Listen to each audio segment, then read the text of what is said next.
दोस्तों नमस्कार। जैसा कि आप सभी को पता है कि अलवर ज़िले में जो प्याज की फसल है वो राजस्थान में सबसे ज़्यादा लगाई जाती है और जो प्याज किसान है वो अब की बार डरा हुआ है क्योंकि पिछले 2 साल से लगातार किसानों का नुकसान हो रहा है। और अगस्त माह के प्रथम सप्ताह से अलवर में प्याज की फसल है जो ज़ोरों से लगाई जा रही है और आज हो गया है 18 सितंबर। उसके बावजूद भी अलवर में जो प्याज की फसल है रोज़ लगाई जा रही है। तो प्याज किसान के काफ़ी सवाल हैं कि अब की बार प्याज का क्या भविष्य रहने वाला है, प्याज में नुकसान रहने की संभावना या लाभ होने की संभावना, इन सभी विषयों को लेकर आज हम आपसे रूबरू करवा रहे हैं अलवर के सबसे बड़े प्याज व्यापारी पप्पू भाई प्रधान से। क्योंकि क्या प्याज का भविष्य रहने वाला है, इन सभी बातों को लेकर विस्तृत चर्चा करेंगे। तो आइए चलिए आपसे मुलाकात करवाते हैं पप्पू भाई प्रधान, प्याज व्यापारी अलवर राजस्थान से। चाहते हैं कि अब की बार जो अलवर में प्याज लगाई जा रही है तो पिछले मुकाबले बराबर है, कम है, ज्यादा है? कहना चाहूंगा कि आप कॉमर्शियल न्यूज के अलावा भी किसानों के हित की बात को भी अपने टीवी चैनल के माध्यम से वहां तक पहुंचाने का प्रयास करते हो जहां तक कि किसान आपकी बात को सुनकर उसका लाभ हानि पर आकलन करता है। आपका बहुत बहुत आभार। आपने पूछा कि कितनी प्याज लग रही है, पिछली साल के समकक्ष प्याज लग रही है। प्याज पिछली साल अगेती लगी थी इसलिए रोग आ गया था।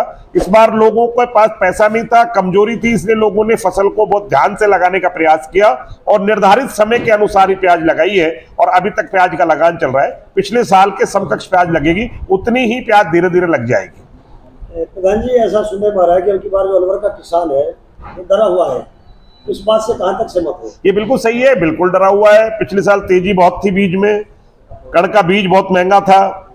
पिछली बार जो प्याज लगाई उसमें पैसा सारा खत्म हो गया। एक नया रोग जलेबी रोग आ गया था, उसने पूरा खत्म कर दिया। किसानों के पास पैसा नहीं है, फाइनेंस की कोई व्यवस्था नहीं है, कहीं से फाइनेंस मिल नहीं रहा है, इसलिए किसानों के पास आर्थिक तंगी होने की वजह से बहुत सोच विचार के प्याज लगा रहा है।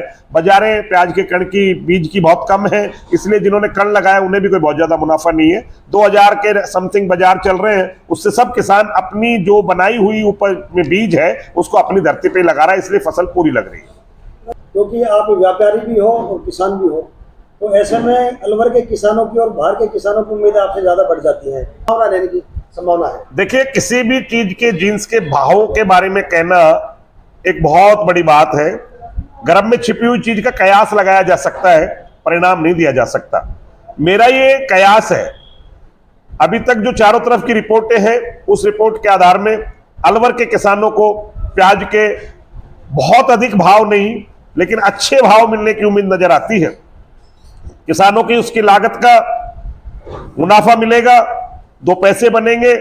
अन्य सभी फसलों के मुकाबले ये फसल अच्छी रहेगी और किसानों के चेहरों पर खुशी का माहौल रहेगा। बहुत तेजी के आसार में नहीं बैठे, लेकिन एक अच्छा पैसा मिलेगा जिससे किसान को उसकी लगान का और उसके बच्चों के भविष्य के लिए 2 पैसा मिलेगा। एक आखिरी सवाल है कि जो प्याज लगा चुके हो और जो आने वाले दिनों में किसान प्याज लगा रहे हैं, पिछले 2 साल से अलवर का किसान नुकसान में है, तो इनको आखिरी संदेश अब की बार आपकी तरफ से क्या देना चाहते हैं? आखिरी संदेश ये है, ये फसल जो आ रही है ये मेरे लिए एक लॉट हो सकता है, मेरे लिए एक धंधा हो सकता है, लेकिन जो किसान है उसके बेटे की फीस भी इसी फसल से जमा होगी, बहन का भात भी भरा जाएगा, बुआ के काज में भी जाना पड़ेगा, पिता की पगड़ी का इंतजाम भी करना पड़ेगा। इसलिए इस फसल को बहुत होशियारी से संभाल कर, समय पर दवा, समय पर खाद और समय पर देखरेख करके अगर इस फसल को बना लिया तो मेरा यह मानना है, मेरा यह अनुमान है, गलत भी हो सकता है, लेकिन मैं मानता हूं कि मैं जो अनुमान लगा रहा हूं वो चारों तरफ देखकर लगा रहा हूं। बहुत दिन से आप जैसे लोग किसान कह रहे थे प्रधान जी क्या हो सकता है,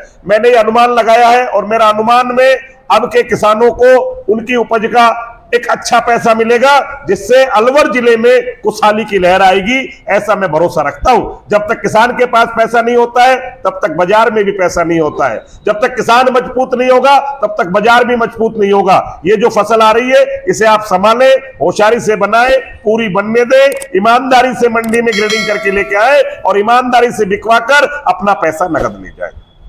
आपने कीमती समय दिया, इसके लिए बहुत बहुत धन्यवाद। धन्यवाद आपका बहुत बहुत।